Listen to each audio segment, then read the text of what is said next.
카카오톡 메시지가 전국을 뒤흔들었습니다. 2022년 6월 17일 금요일 최재형 목사는 샤넬 화장품 사진을 김건희 여사에게 보냅니다. 그러면서 평범한 만남 인사를 가겠다고 하죠. 김 여사는 일정이 꽉 차 있다며 일요일 저녁 또는 월요일을 제안합니다.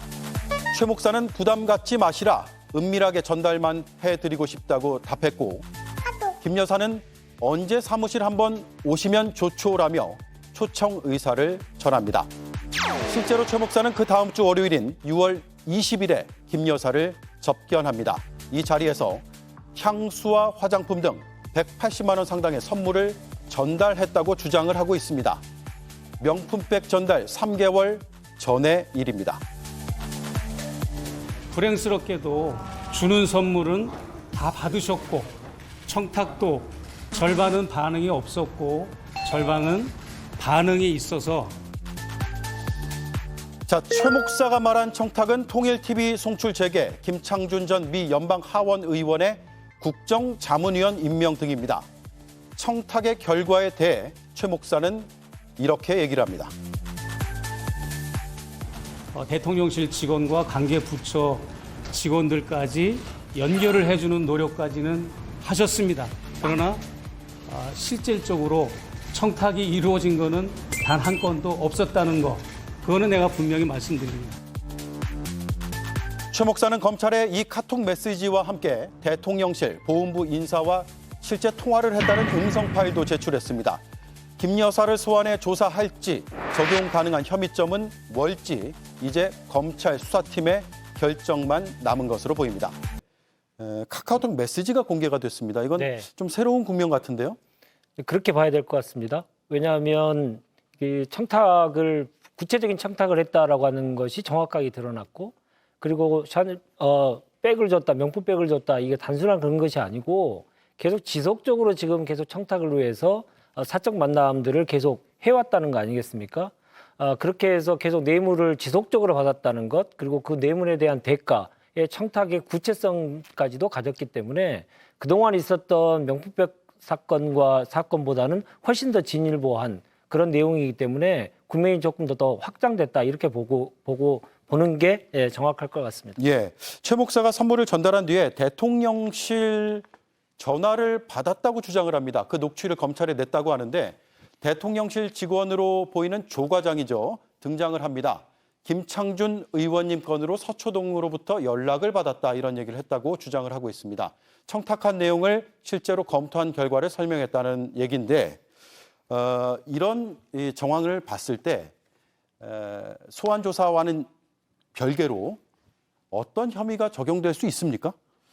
일단 대통령의 영부인은 공무원의 신분은 아니죠, 법적으로는. 그래서 공무원이라면 어떤 직무와 관련해서 대가성 있는 금품을 받으면 뇌물죄가 될 수 있겠습니다만, 공무원이 아닌 사람의 경우에는 특정범죄 가중처벌법상의 알선수재죄 내지는 변호사법 위반이 될 수 있거든요. 그건 변호사법 위반이요? 예, 그러니까 공무원이 아닌 사람이 공무원이 취급하는 사무와 관련해서 금품을 받았을 때, 근데 거기서는 이제 대가성만 입증이 되면 알선수재죄 또는 변호사법 위반의 처벌이 가능합니다. 그래서 지금 뭐 카톡 상세한 내용까지 다 드러났기 때문에 영부인이 수수한 화장품 아니면 고가의 핸드백과 최 목사가 부탁한 거 간의 대가성이 있느냐, 결국엔 그 문제 정도가 남을 것 같아요. 예.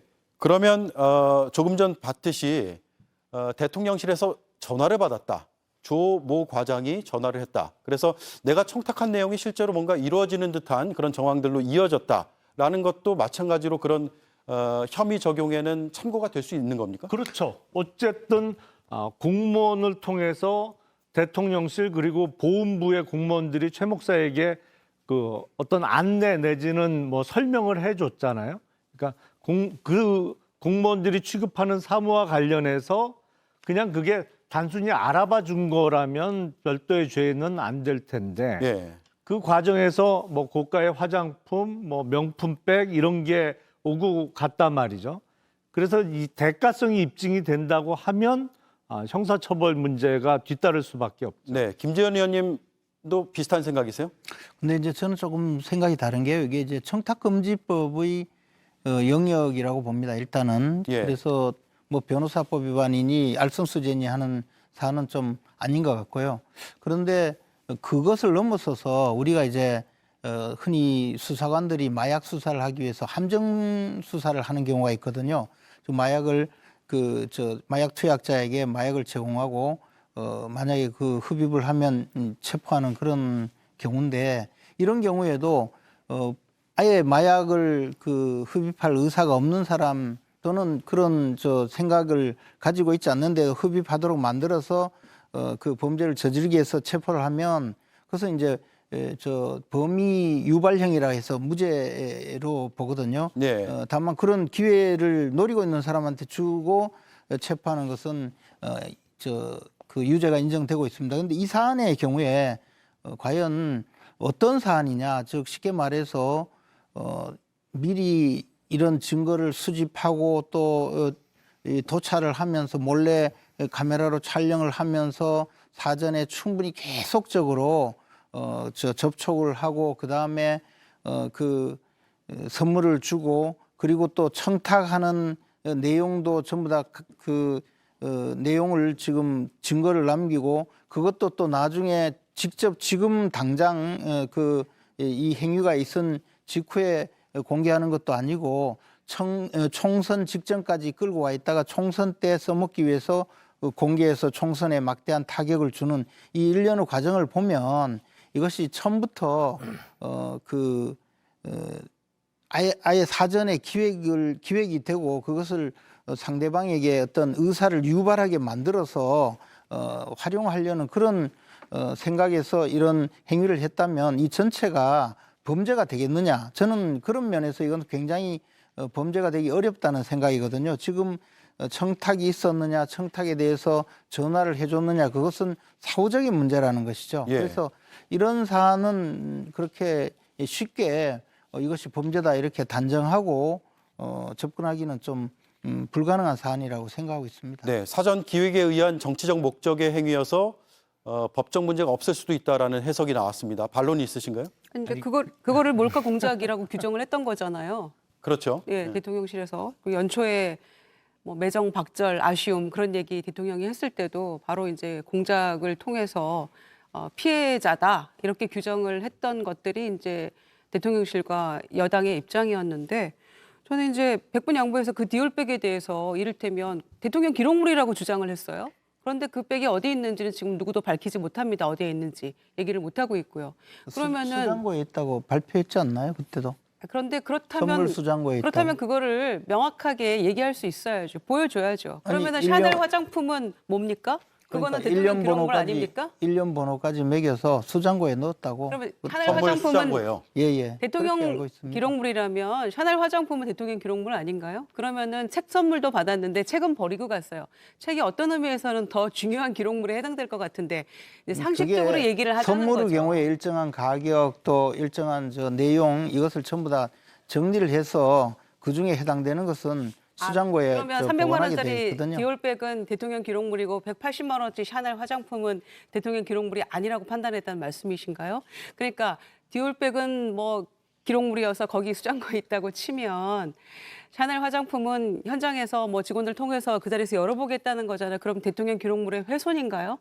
그러니까 저희가 상식적으로 좀 얘기를 하자는 그런 말씀이에요. 예. 그래서 이게 100번 양보해서 이게 사전에 뭐 작전이고 정치적 뭐 고려가 있고 몰카고 이렇다라는 거를 자 100번 양보해서 인정한다 쳐요. 그러면 그 모든 것에 대해서 당사자인 김건희 여사를 소환해야만 얘기가 풀릴 거란 말이에요. 실마리가.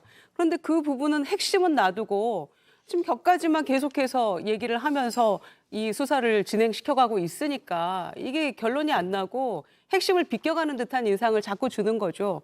그러니까 이게 검찰 수사가 올바로 안 되고 있으니 이건 특검엔 답이 없다라고 얘기를 하는데 수사가 제대로 되고 있다라고 주장을 하고 있으니까 지금 이게 어디를 봐서 수사가 제대로 되고 있는 건지 예. 국민들 붙들고 물어보십시오. 네. 누구도 이번에 그거를 보더라도 완벽하게 수사하고 있다고 얘기 못 할 겁니다, 아마. 네, 지금으로부터 정확히 3년 전 대선 출마를 선언하던 날의 장면을 소환해 봅니다.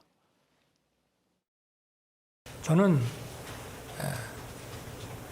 검사로 재직하는 동안이나 그 이후에나 법 적용에는 절대 예외가 있을 수 없다는 그 신념으로 일을 해왔습니다.